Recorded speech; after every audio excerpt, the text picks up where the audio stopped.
my colleague India. Together we are part of the live interpretation team here at the museum. It's our job to bring history to life for you. And what we thought we'd do this fine Sunday afternoon is a little bit of medieval sword fighting for your viewing pleasure. Now, when we put together these shows and demonstrations, we try to use, wherever possible, authentic, real fight manuscripts from real, authentic fight manuals and fight masters. Now, this one that we've based our show on today is from an Italian fight master called Fiore dell'Igle, who was kicking back roughly around about the 14th century. And somewhere towards the end of his life, we reckon around 1409, 1410, he writes The Flower of Battle. Not that one, that's from the old Amazon. But it's a perfect copy of his fight manuscript, and in it he goes into explicit detail on how to maim your fellow man with a variety of different weapon systems in a variety of different contexts, both in and out of armour, both on and off horseback. But where he differs from a lot of his contemporaries is giving that explicit detail.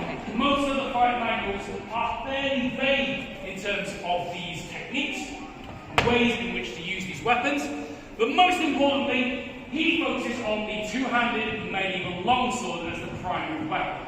So, with all of that in mind, very important question, would you like to see our interpretation, as close as possible, of a real medieval sword fight? Yes!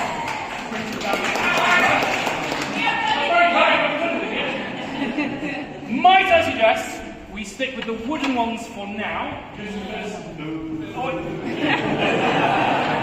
not a pantomime. I quite like being alive. I want to continue doing so as long as possible.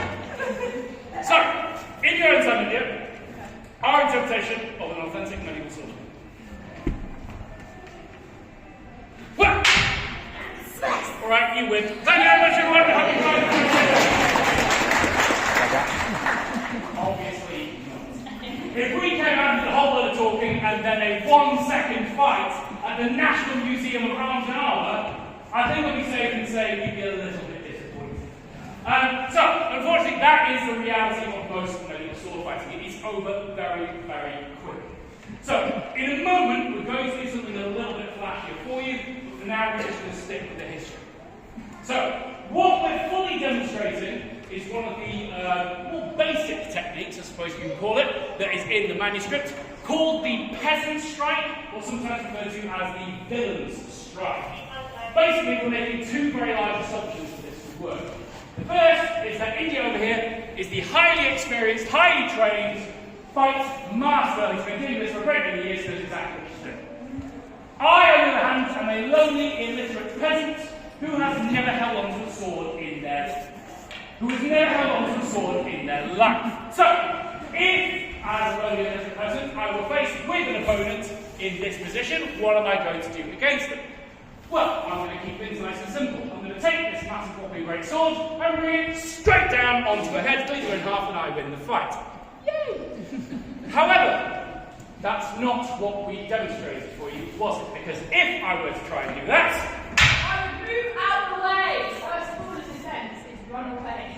No, in this case, I am placing my sword up in a defensive stance.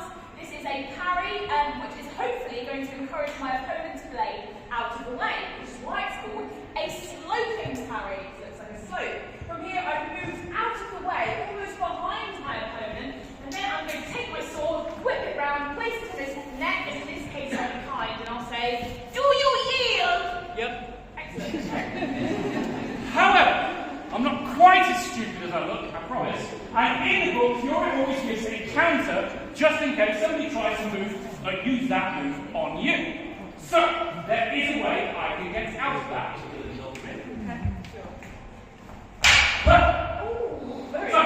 Breaking that down once again, starting exactly the same with the peasant strike. I do slope and parry. I move my blade around, take a Richard's head from my shoulders. Before she can do that, I see her moving around, and I do a similar thing of also moving around and placing my sword in the way. Basically, I'm encouraging most of the work for me. The momentum of her arm comes directly into the sharp pointy bit of my sword. Now, it's not going to cut that hand off, but it's definitely going to hurt. And she's either going to drop the sword or concede and do you yield. Yes, very good. Cool. However, in the manuscript, Fury then goes on to do a counter to Richard's counter. In this case, it's known as a remedy.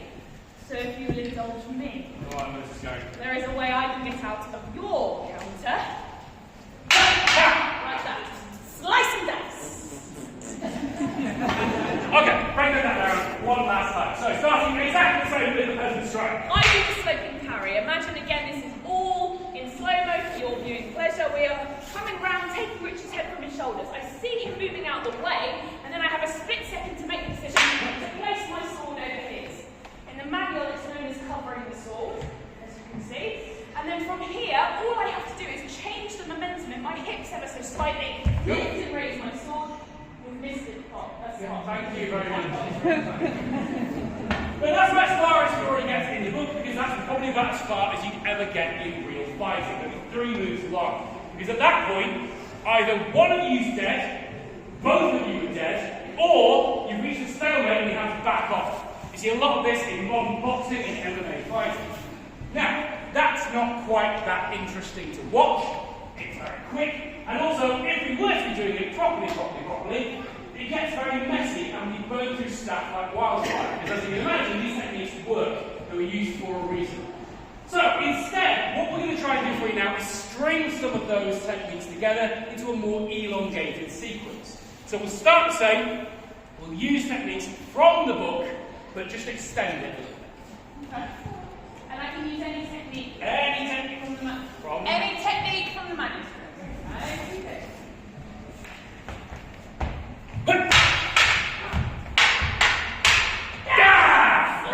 Yes, you win again. Thank you.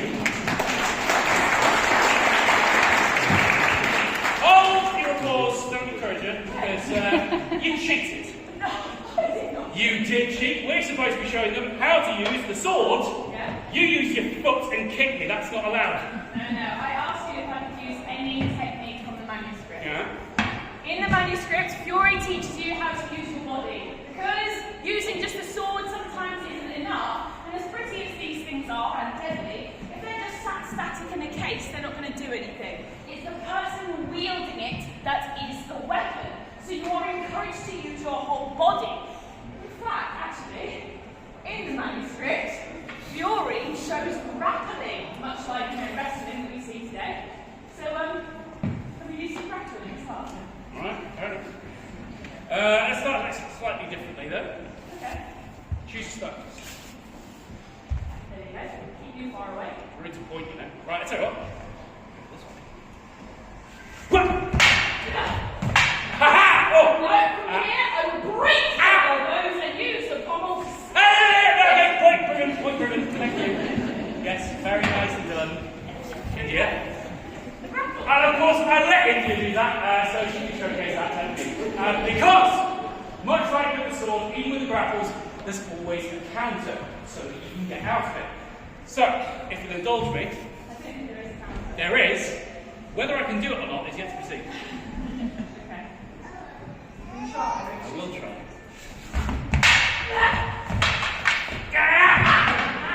So, once again, using your own momentum against her, letting go of the sword, wrapping the crossguard around the back of the neck, wrenching her down to the ground. From here, I can dislocate the shoulder, break her wrist, destroy her arm, as it says in the manual, or even just stick her with a pointy bit. I'm in the habit of abusing my fellow colleagues, though, so I'll let you go for now. Ah, very nice. But hey, Just because you need me to continue this. I do, yes. As I say, it's very expensive to do. Have a high turnover of staff. Well, you see, we're having a lot of fun. And you're probably getting sick and tired of us using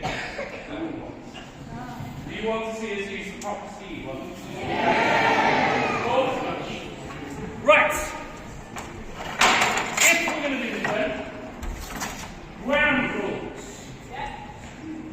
First of all, no dying. Yeah, that's really important. Yeah. By that, no bleeding. Yeah. No biting, kicking or scratching. Okay, sure. No kicking. No cooking. Yeah. And we'll just keep going until there's a clear and concise winner. Okay, so one of us has to yield. Is that Yields, preferably before they die. preferably before I die? Okay. using techniques from the manuscript. You've already shown them the kick, you don't need to do it again. Okay. I'm going to bring up my feminine side, I'm going to go for the ladies.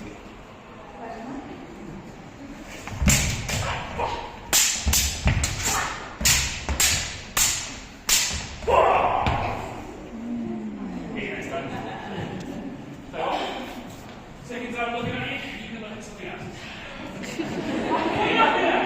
I'm just going to clarify, nowhere in the manuscript does it have an opponent shaking his tush at the other.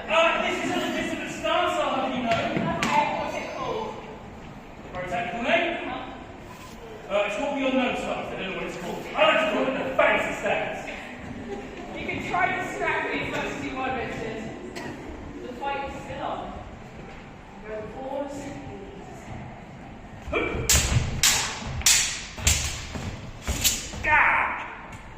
Okay. No, we just read from the same book. Oh, Yeah. Did it teach you how to do this?